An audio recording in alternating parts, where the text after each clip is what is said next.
syntoniser magazinemoto.com, le podcast.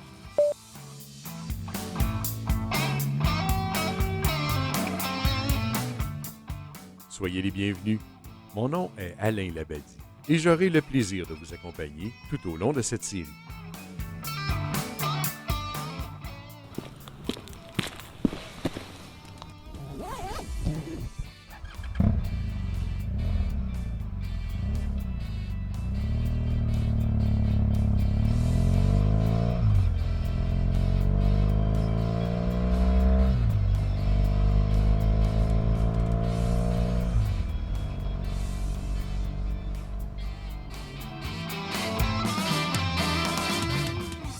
Soyez les bienvenus pour ce 11e épisode. Aujourd'hui, je m'entretiens avec Martin Dupuis, un de nos collaborateurs chez magazinemoto.com. Martin est aussi un ami et mon partenaire de longue distance en moto. Avec Martin, nous allons d'abord couvrir 3 nouveautés moto. Chez Honda, la CRF 300 en version L et en version Rallye, ainsi que la Rebelle 1100. Et chez Kawasaki, la KLX 300. Puis nous allons, avec Martin, faire un tour en Australie et prendre un rond-point en roulant à gauche de la chaussée. On the proper side of the road, comme ils disent là-bas. On croise des koalas et des kangourous, puis on se rend aux 12 apôtres. Et finalement, je lui enverrai nos fameuses questions.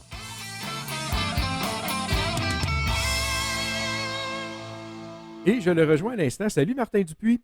Salut Alain, comment ça va? Ça va dangereusement bien et d'autant plus bien, Martin, que je t'ai au bout du fil. Il y a un maudit paquet de fil entre toi et moi, là.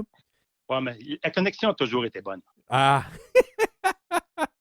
Mais c'est ça. Donc, à défaut de se voir en personne, parce qu'on ne s'est pas vu de toute la saison, on va le faire via les miracles de la technologie qu'on maîtrise juste assez pour mettre en canne un épisode. Tout à fait. OK. Hey, je propose, Martin, qu'on parte tout de suite avec les petites vites en roulant. Donc, 3 nouvelles. On va parler de moto, évidemment. Et tu m'as indiqué une préférence. On commence chez Kawa avec le KLX 300. Ouais. On se souvient que notre collaborateur Marc Paradis a fait l'essai du KLX 250 en 2018. Il avait bien apprécié, sauf qu'un petit bémol, il trouvait qu'elle manquait de punch un peu. Donc, la KLX 300 devrait venir combler ce manque de punch. Donc, on parle d'une moto double usage, route hors route. Comme on a pu constater durant une couple d'années, les motos double usage ont la cote. C'est très populaire. Et maintenant, on fait de la moto en famille. Donc, ça prend des motos d'entrée de gamme, sécuritaires, abordables, agréables et capables de suivre les parents. Donc, des motos aussi qui permettent de faire évoluer les enfants. Donc, Kawasaki a flairé le filon et nous arrive avec ce KLX 300. Donc, dans la même gamme de produits, on a encore au catalogue le KLX 230. 230 que j'ai eu le plaisir de rouler l'été dernier. Oui. Le KLX 250 qui est toujours au programme et le nouveau KLX 300. C'est quand même curieux que Kawasaki garde les 3 cylindrés parce que ça fait quand même un choix difficile parce que les cylindrés sont quand même assez proches l'une de l'autre. Mais au moins, ça l'offre l'avantage d'avoir du choix. Donc, c'est un moteur monocylindre à injection pour répondre aux normes européennes. Mm-hmm. Le moteur est dérivé de la KLX 300R, qui est un modèle purement hors route. Et c'est le même moteur qui vient là, dans la KLX 300 SM Supermotor. Mm-hmm. Est-ce qu'on dirait, Martin, que c'est une machine d'entrée de gamme, c'est-à-dire une machine d'apprentissage, ou on peut considérer qu'elle s'adresse à des pilotes qui seraient déjà un peu expérimentés? Je dirais d'entrée de gamme, parce que, bon, en termes de cylindrée, bon, règle générale, on dit entrées de gamme entre 100 et 500-600 cc. Après ça, tes intermédiaires entre 600 et 1000, à peu près, le chiffre est relatif. Après ça, tu as 1000 et plus, qui est des grosses cylindrées. Que je dirais qu'en termes de puissance, on reste quand même dans les entrées de gamme. C'est sûr qu'elle est un peu plus haute. Elle devient plus sophistiquée avec le temps, mais ça reste d'entrée de gamme pareil. C'est bon. Moi, je me souviens que j'avais qualifié la 230 d'excellente machine d'apprentissage. Elle est juste assez grosse, puis en fait, en plus, l'ergonomie était excellente pour que ça se comporte comme une vraie moto et non pas comme un jouet. Il y avait peut-être 2-3 limites. Là. Faire des heures d'autoroute, ça n'aurait pas été une bonne machine pour faire ça. Le 300 est peut-être un petit peu plus général en termes d'usage. Ben, c'est ça. Puis ils font avec les fabricants, c'est ce qu'ils font, puis tu le sais, on le voit depuis une couple d'années, ils font une plateforme avec un moteur, puis là, ils font différents habillements pour adresser différentes catégories. Donc là, le même moteur sert à trois sauces différentes et les différents fabricants font ça. Donc, en ce qui nous concerne ici, on a le type, vraiment le style d'accord, avec une roue de 29 pouces en avant. 29, qu'est-ce que je dis là? 29. 21 pouces en avant, 18 à l'arrière. Instrumentation numérique au cristaux liquides. Fouche inversée de 43 mm. Ça, c'est intéressant. C'est quand même assez costaud pour une petite cylindrée. On aurait pu s'attendre d'avoir du 41 mm, mais non, ils ont été avec le 43. Donc, c'est bien. Débattement de 10 pouces.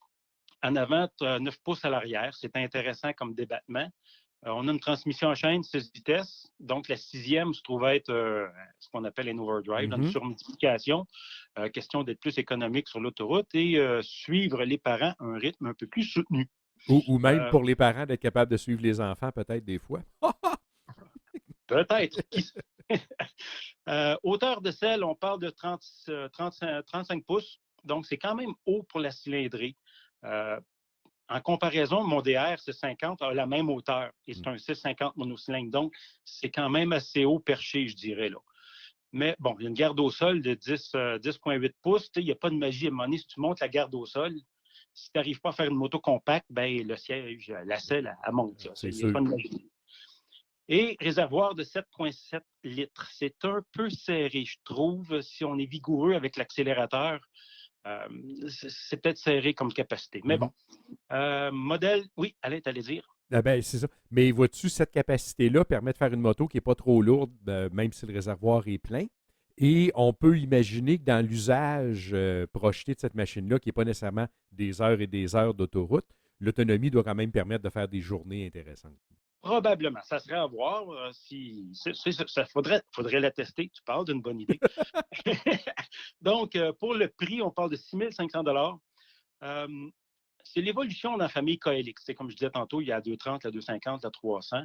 Je m'attends à une moto légère, polyvalente, facile à manier, plus puissante puis plus de torque que la 250. D'après moi, ça va venir combler le manque de punch que Marc nous avait mentionné lors de son essai.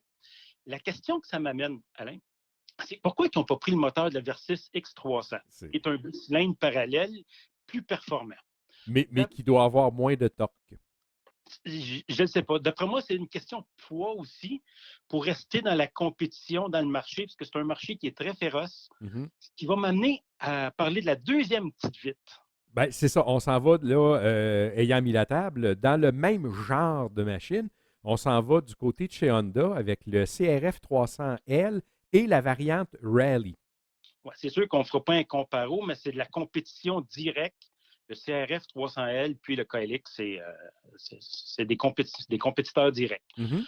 Donc, lui aussi, c'est l'évolution du CRF 250L qui était sorti en 2012, il y a quand même 9 ans, puis qui n'est plus au catalogue. Contrairement à Kawasaki, Honda a enlevé son 250 du catalogue, donc il ne s'auto-cannibalise pas lui-même. Dans le sens qu'il n'était pas 3 modèles qui font la même affaire. Bon. Dans la même gamme de produits, on retrouve le CRF 450L et aussi la dérivée Rally. Ouais.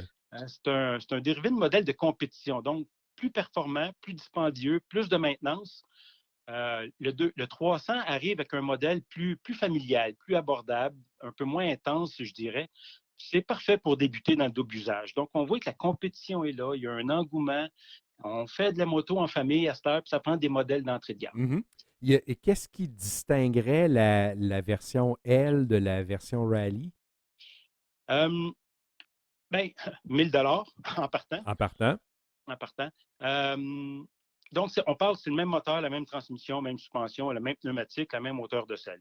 Ce qui fait la différence, c'est le frein avant est un peu plus grand. Donc, on parle de 296 mm au lieu d'un 256, donc une meilleure capacité de freinage. L'ABS est inclus. Donc, dans le modèle de base, tu peux choisir l'ABS ou pas pour 200 $ de différence. Tandis que le modèle Rally, ce n'est pas une option, il vient avec. Donc, un bon package. Garde au sol un peu plus élevé. Le point fort, je dirais, c'est le réservoir de 12,8 litres pour le modèle Rally versus un modèle de 7,8 litres pour le modèle standard. Donc, ça, c'est significatif en termes d'autonomie. Absolument. Donc, on pourrait dire que le rallye est plus une machine double usage, aventure, qui peut faire un peu plus de route peut-être que le L. Tout à fait, tout à fait. Un peu plus pesant aussi, mais bon, ça va juste lui donner de la stabilité. Donc, c'est des machines qui sont bonnes pour s'initier au double usage puis évoluer. Mhm, mhm. Puis tant qu'à moi, la rallye, même si elle est 1000 pièces de plus, si on regarde l'équipement qu'il y a dessus, je pense que ça vaut la peine. Vraiment, là, si on veut en faire là, une couple d'années, je pense que le prix ça vaut le coup. C'est ça, le plaisir risque de durer un peu plus longtemps. Ouais. Exact. Si on reste chez Honda, mais dans une toute autre catégorie, on a vu apparaître le Rebelle 1100 ou la Rebelle 1100. Ouais, là, on change complètement de gamme de motos. C'est un modèle de type cruiser. Mhm. C'est quand même une surprise de voir un nouveau modèle de style cruiser qui est moins tendance de ce temps-là. On en entend pas mal moins parler, mais elle n'est pas si nouvelle que ça. Et je m'explique. Vas-y. C'est un style cruiser, une cylindrée, c'est une bicylindre de 1100 cc. On se souvient qu'Honda avait sorti Shadow, la Honda Shadow en 85, qui était aussi un bicylindre 1100 cc. Mhm. Ils ont arrêté de le faire en 2007, donc quand même 22 ans de production. En 4 déclinaisons, la Spirit, la Ace, la American Oui. Classic Edition, et la Sabre V65. Et un peu dans ces mêmes années-là, il y avait aussi la CB 1100 qui est un 4 cylindres en ligne. Oui. Donc, Honda, dans le 1100 cc, il s'y connaît, il en fait depuis longtemps. Et le nom Rebelle vient aussi du milieu des années 80. On se rappelle la Rebelle 250, qui est un petit moteur bicylindre parallèle. Mhm. Donc, Honda a été pigé dans son héritage un peu. Maintenant, ce qui est nouveau dans la Rebelle, c'est que ce n'est pas un moteur en V, mais bien un moteur bicylindre parallèle alimenté à l'injection. Et- Et nouvelle, attention, on a repris quoi? Le moteur de l'Africa Twin. Et voilà. Et oui, fait qu'on a récupéré quelque chose qui marche très bien pour y donner, comme je disais tantôt, on fait une plateforme, mais on y donne différentes saveurs. Et on a même l'option de prendre le DCT, le Dual Clutch Transmission, en option. Mhm. Donc là, on a vraiment un produit nouveau, intéressant. On parle d'un cruiser plein format, moteur bicylindre parallèle, transmission automatique. Et le fait qu'on ait pris le moteur de l'Africa Twin, je pense qu'on a de quoi de sérieux. Là. On a un moulin là, qui est capable d'en prendre. Exact. Puis visuellement, cette nouvelle Rebelle 1100-là, elle a l'air un peu plus, j'allais dire, légère ou dénudée que les cruisers classiques. Mais la position, puis ça, j'ai hâte de voir, c'est la position de conduite, effectivement, je pense qu'on va être juste un petit peu plus par en avant, moins assis sur le tronc avec les pieds par en avant. Là. Je Mhm. pense qu'on va être un peu plus porté vers l'avant. Ça sera à voir. Donc, on parle quand même d'une moto transmission en chaîne, 6 vitesses, encore une fois, pour l'économie, pour la grande route. Mhm. Suspension avant-arrière réglable, des freins ABS de série, qui est un bel héritage de l'Africa Twin. Oui. Hauteur de selle, 27,5 pouces, donc on est assis très bas, ce qui est typique à ce modèle-là. Mhm. Capacité du réservoir, 13,6 litres. Donc, ça devrait donner une bonne autonomie, étant donné que dans ce style de moto-là, le confort n'est pas tout le temps optimum. Ça va donner juste le temps d'aller faire le plein, de se dégourdir les jambes un peu. Donc, je pense qu'en termes de capacité d'autonomie, ça va être correct. C'est assurément une machine intéressante. Puis, comme diraient certains, écoute, c'est une Honda. Ça fait partie de l'histoire. Oui, Oui, vas-y. vas-y.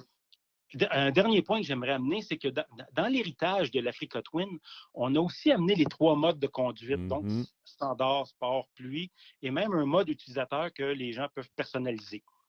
Donc, ça vient jouer sur les contrôles, le moteur frein, système de contrôle de couple que Honda a bien développé. On a même aussi un contrôle de cabrage. Donc, toute la pas toute, mais une bonne partie de la technologie qui a été développée dans l'Africa Twin est amenée dans ce nouveau modèle-là. Mhm. Donc, pour version de base, 13 000 version avec le DCT, 14 000 donc, c'est vraiment un produit unique qui se distingue dans son créneau et il va falloir l'essayer, Alain. Et voilà, c'est une machine intéressante. On va essayer de mettre la main dessus cet été. On a fait dans les épisodes précédents, on a parlé beaucoup de la Gaspésie, de la Côte-Nord avec différents interlocuteurs. Mais dans le cas qui nous intéresse aujourd'hui, tu nous amènes voir les 12 apôtres en Australie.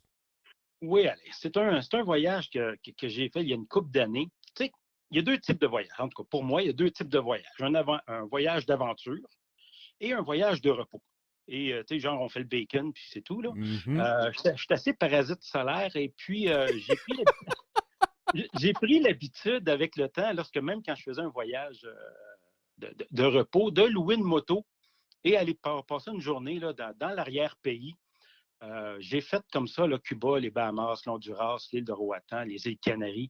Et c'est là qu'on découvre vraiment la saveur de l'aventure, de découvrir, tu sais, de sortir des terrains battus, d'aller voir le vrai monde, les vrais gens, Mhm. le vrai paysage, les vraies odeurs, les vrais restaurants. Martin, ça, c'est tout bien beau, là, mais je me permets, on fait un pas de recul, puis qu'est-ce qui t'amenait en Australie? Tu n'es toujours même pas parti là un vendredi après-midi en disant, Ben, tiens, je vais aller faire un petit tour en fin de semaine. non, ben j'y arrive. Donc, pour le travail, c'est à cause du travail. J'avais un mandat à faire de 3 ans. On m'amène en Australie, à Melbourne, plus précisément. Donc, si tu prends un globe terrestre, imagine que tu as une paille, là, mais si tu rentres ça Mhm. dans le Québec, puis tu passes par le milieu du globe, il va ressortir l'autre bord, pas trop loin de Melbourne, Exact. grosso modo. Donc, c'est difficile d'être plus loin que ça, sur la planète, là. Donc, un mandat de 3 mois en plein hiver. En hiver ici, mais en été là-bas. Ah ah. Donc, voir un Père Noël en short, ça dépayse, je peux te le dire. Donc, je suis au travail. Je planifie mon travail, mes rencontres. Et puis, à un moment donné, on me dit, Martin, telle journée, tu ne peux pas faire de meeting, c'est un jour férié. C'est la fête de l'Australie, le 26 janvier. Comme nous, Oh. on a la fête du Canada, fête de l'Australie. Premier déclic, un long week-end, je me loue une moto, puis je m'en vais voir les 12 apôtres. Donc, je loue la moto le jeudi soir, puis partir le vendredi matin, étant donné que c'était férié et que c'était fermé. Mhm. Je me loue une Yamaha FJR 1300 avec, avec valise, parce qu'il fallait quand même que je mette des effets personnels pour 3 jours, là. Ah ah. Mais ce voyage-là, il n'était pas prévu, Alain. Fait que là, j'ai pas de casque. J'emprunte tout. Je loue la moto en même temps. Je dis, hey, t'as-tu un manteau? T'as-tu un casque? T'as-tu des gants? Fait que je me ramasse. J'ai de l'air de Fonzie dans Happy Days. Non, non, mais regarde, c'est hilarant, mais c'est comme ça. Fait que le vendredi matin, je décolle. Puis, en Australie, c'est la conduite à gauche. Exact. Comme plusieurs autres pays là, qui viennent qui a été colonisés par L'Angleterre. l'Angleterre. Donc, on roule à gauche. Euh, mais Mais, on mettons perd que. nos repères, parce que tu l'as déjà fait, toi aussi, on perd nos repères. Tu sais. On est habitué, quand tu arrives dans un chemin, tu regardes, tu fais gauche, droite, gauche. Là, Mhm. non, il faut que tu fasses l'inverse, c'est droite, gauche, droite. Mhm. Puis, tu sais, les voies sont inversées. Ça demande un peu d'adaptation, je dirais. Absolument. Ça fait partie du dépaysement. Tout à fait. Et ça a pris un bout avant de s'habituer à ça. Fait que je sors de Melbourne, j'arrive à Geelong, qui est un peu en banlieue de Melbourne. Je pogne un rond-point, Alain. Un Mhm. rond-point, 2 voies de large, 3 embranchements, puis moi, je prends le plus loin, évidemment.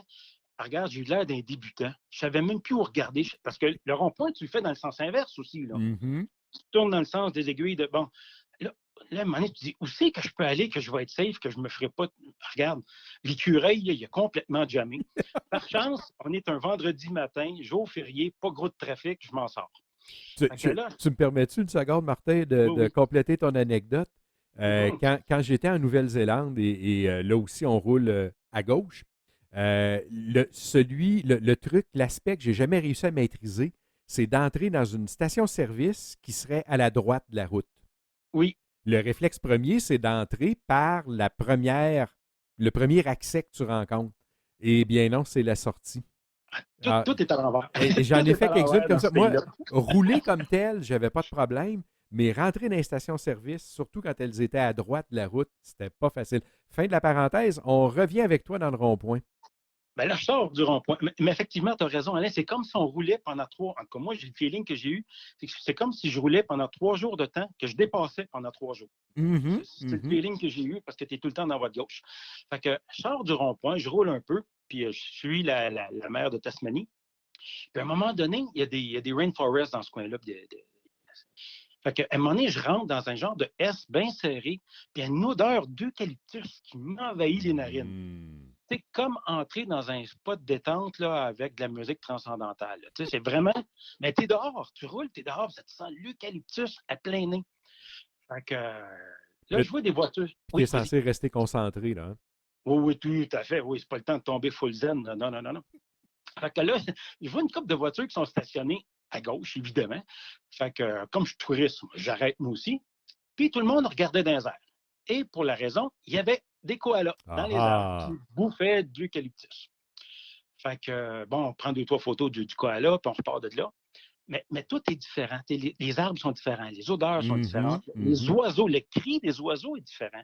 Donc, c'est l'aventure dans sa plus simple expression, là. Tout est nouveau, tout est beau. Fait que je continue ma route. Je m'acclimate à la moto, qui est quand même une moto de bon gabarit, rouler à contresens. Fait qu'à un moment donné, je commence à prendre mes aises. Tout d'un coup, boing! Un kangourou qui saute dans le chemin. Puis je pense que c'est aussi sans génie que nos chevreuils. Ils se foutent dans la rue, puis une fois qu'ils sont là, ils arrêtent. Puis là, il te regarde arriver. Oui, c'est bête de même. Puis tu sais, un kangourou, ça a une forme de quille. Fait que si tu rentres dedans, t'es dans la masse. Le poids est en bas de cette affaire-là. Fait que là, le petit hamster commence à rouler. Comment j'évite ça, un kangourou? Fait que là, t'es dans votre gauche. Si je pousse le guidon vers la droite, je me ramasse avec les autos face à moi. C'est pas une bonne idée. Puis là, à un moment donné, comme tu dis, petit écureuil, puis là, à un moment donné, une des questions les plus bizarres qui m'est arrivée, je pense, dans ma vie, ça a-tu un reculon? Tu sais, le kangourou, il peut-tu sauter par en arrière puis s'enlever du chemin? Parce que moi, c'était une de mes voies de contournement. Tu sais, je me suis dit, bon, si tu ne peux pas l'éviter par la droite, moi, l'éviter par la gauche. Mais s'il recule, en tout cas, regarde. Tout ça pour dire, ça a été un gros moment de sensation forte. Puis là, j'ai débarqué. Une fois que j'ai arrêté la moto, j'ai débarqué, j'ai été prendre des photos de cette espèce d'animal. Puis après ça, je continue mon chemin pour arriver aux 12 apôtres. Juste pour nous situer, Martin, mettons qu'on a l'Australie en face de nous, là. Oui. On est dans quelle région de l'Australie? On est complètement au sud. Complètement au sud. Donc, Melbourne est complètement au sud. Je vais essayer de te le situer. Non, tu es même très loin de Melbourne. Tu es complètement au sud. OK. C'est drôle parce que plus tu es au sud, plus il fait froid. Là. Il y avait une île qui s'appelait l'île aux pingouins dans ce coin-là. Et la mer de Tasmanie, elle est froide. Donc, j'arrive aux 12 apôtres. Et puis, c'est comique parce qu'il y a beaucoup de falaises, un peu comme comment je dirais, l'île du Prince-Édouard. Il y a beaucoup de falaises. Fait que quand tu arrêtes, il y a un long escalier qui descend vers la plage pour aller vers la mer. C'est drôle, tu sais, j'étais dans un mood, un peu dans ma bulle. Là. Fait que, tu sais, j'avais dans la tête la tune de Stairway to Heaven en me disant pourquoi que les escaliers, il faut tout le temps qu'ils montent pour aller au paradis. Ils ne peuvent pas descendre pour aller au paradis. Bon, tu vois dans quel mood de vacances que j'étais. Là. Fait que bon, j'avais prévu le coup, j'avais apporté mon maillot. Fait que hop, mets le maillot et je plonge dans la mer de la Tasmanie, qui est très froide, pour aller toucher un des apôtres. C'est probablement la seule fois dans ma vie que je peux toucher un apôtre. C'est ça. Fait que, regarde, ça a été un beau voyage, bout en bout. Je sors de là. Là, j'ai faim, évidemment. J'ai roulé toute la journée, mais j'ai faim. Fait que j'ai mangé, Alain, le meilleur fish and chip au monde.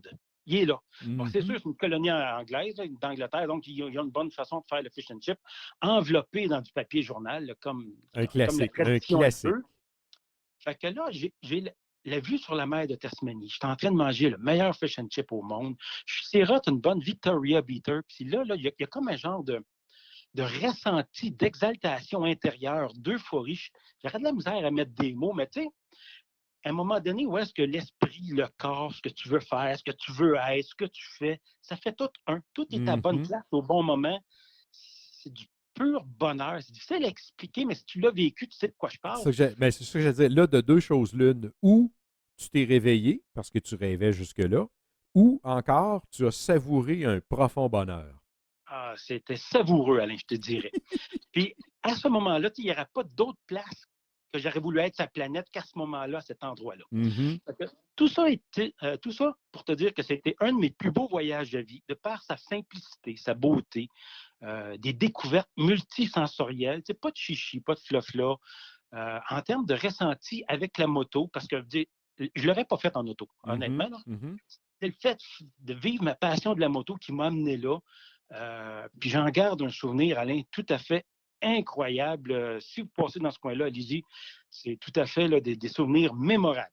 Oui, bien, c'est rare qu'on passe par hasard près de Melbourne, en Australie. Mais tant qu'à y être, on saura qu'il y a les 12 apôtres et que ça vaut la peine d'aller faire un tour. Alors, Martin, est-ce que tu serais prêt à ce que je te lance nos questions? Oui, vas-y, allez. Attention. Oui.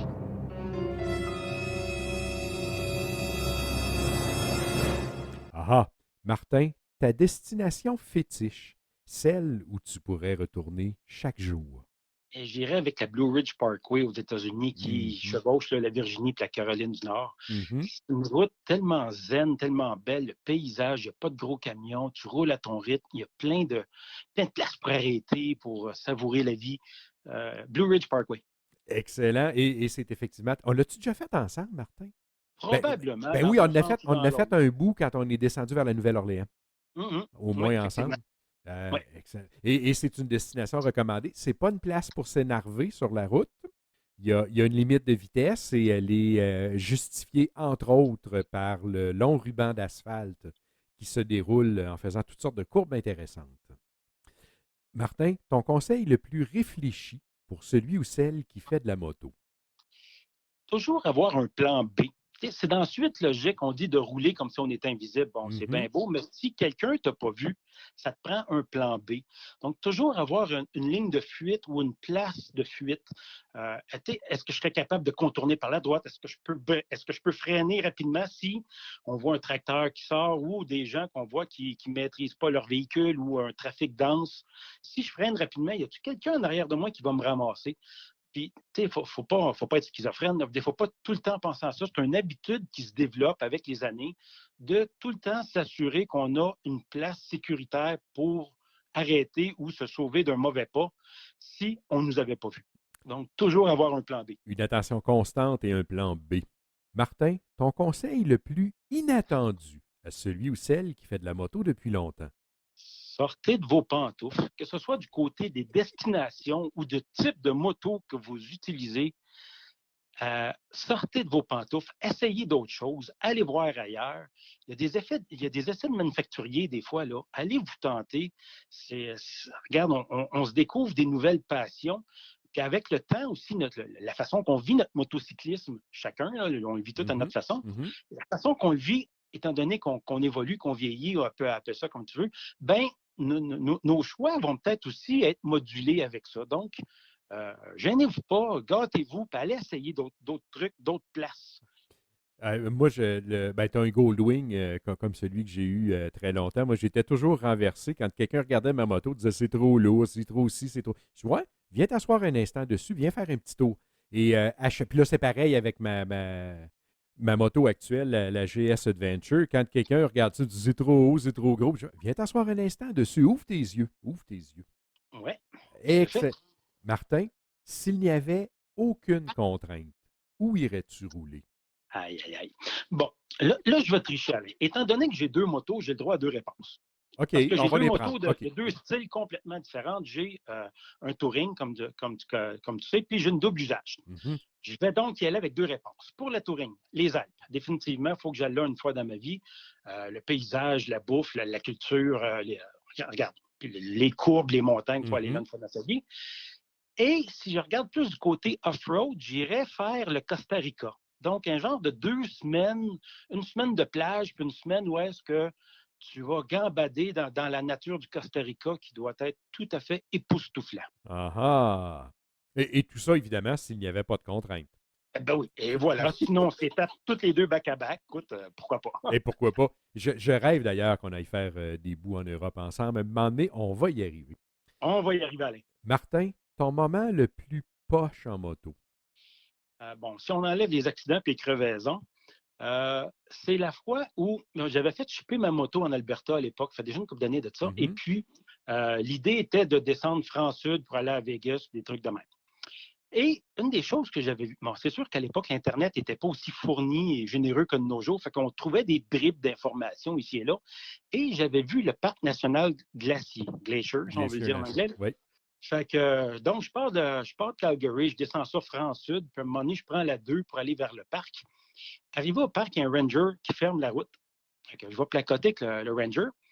Et puis, il me dit que il y a un feu de forêt, puis la 2 est fermée. Mhm. Mhm. Pouit, pouit, pouit, pouit. Fait que j'ai jamais repassé par là, ça n'a pas donné, puis j'ai jamais fait la route 2 et le parc national glacier. OK, donc c'est dans ta liste des choses à refaire un jour. Comme tu disais tantôt, on ne passe pas tous les jours dans ce coin-là, mais puis on a déjà passé, Alain, tu te souviens, quand on a fait les Four Corners, Oui. on a passé un bout dans ce coin-là, puis bon, je n'ai pas tenu compte, là, mais c'est ça. C'est comme ça. On y retournera un moment donné, Martin. Martin, ton moment le plus wow en moto? La première fois que j'ai fait la Days Gap, la Tale of the Mhm, Dragon, mhm. encore une fois, on entend parler, mais tant que tu ne l'as pas fait, bon, tu le sais, Alain, toi avec, tu es un adepte de la Days Gap, J'aime mais bien. la première fois qu'on fait ça, 318 courbes, 11 000 de long, tu tournes tellement que tu vois ta lumière d'en arrière.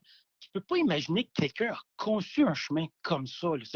J'avais le sourire là, qu'il aurait fallu qu'on m'enlève avec un couteau à froid dans le. Je criais dans mon casque. Là, youpi!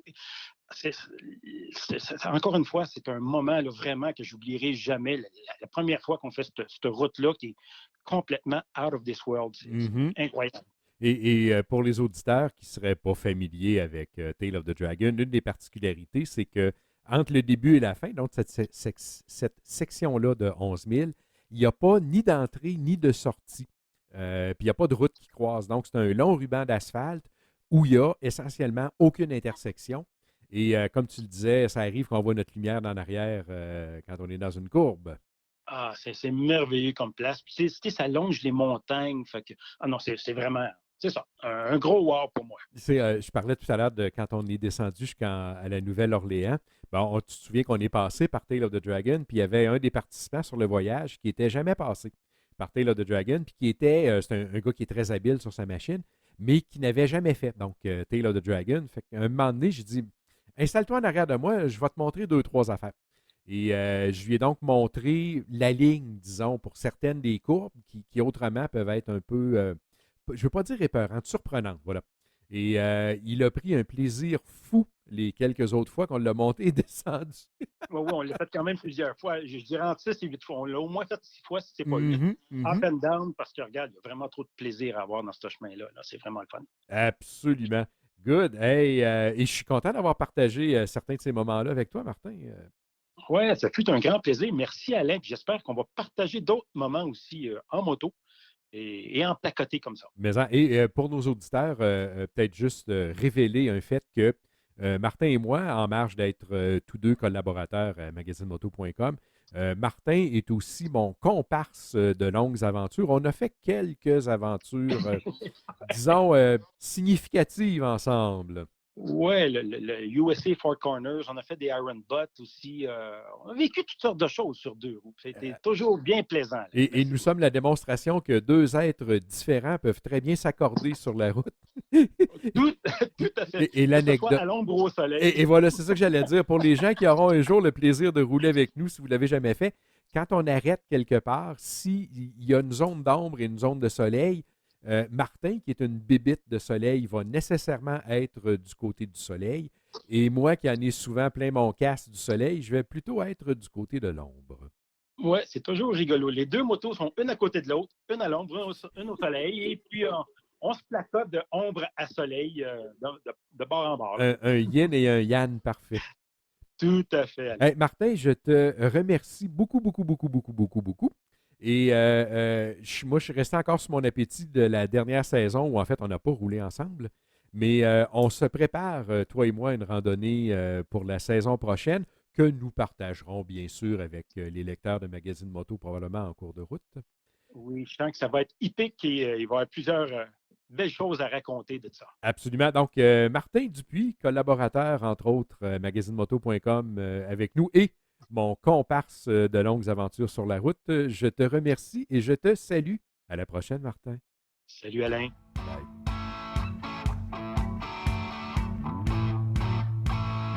Je remercie beaucoup Martin d'avoir fait le détour par nos studios. Les petites cylindrées ont la cote, les choix sont de plus en plus nombreux et performants. À vous de choisir. Et si la Rebelle 1100 vous interpelle, sachez qu'elle est en plus aussi disponible en version DCT. Et avec Martin cet été, nous allons ensemble sillonner les routes jusqu'aux Rocheuses. On vous en donnera des nouvelles, c'est promis.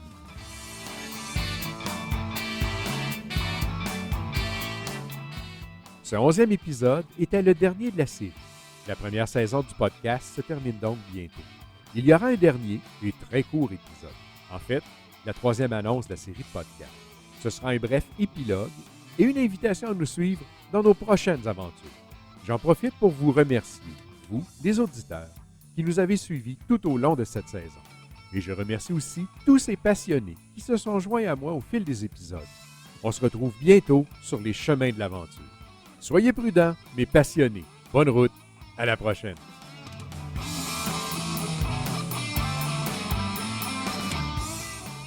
Et nous vous disons merci de nous lire et de nous écouter. Pour ne rien manquer, suivez-nous sur le site du magazine à magazinemoto.com, sur notre page Facebook, sur notre chaîne YouTube et sur les plateformes de diffusion de balados. N'hésitez surtout pas à partager avec vos amis. Mon nom est Alain Labadie et ce sera tout pour aujourd'hui.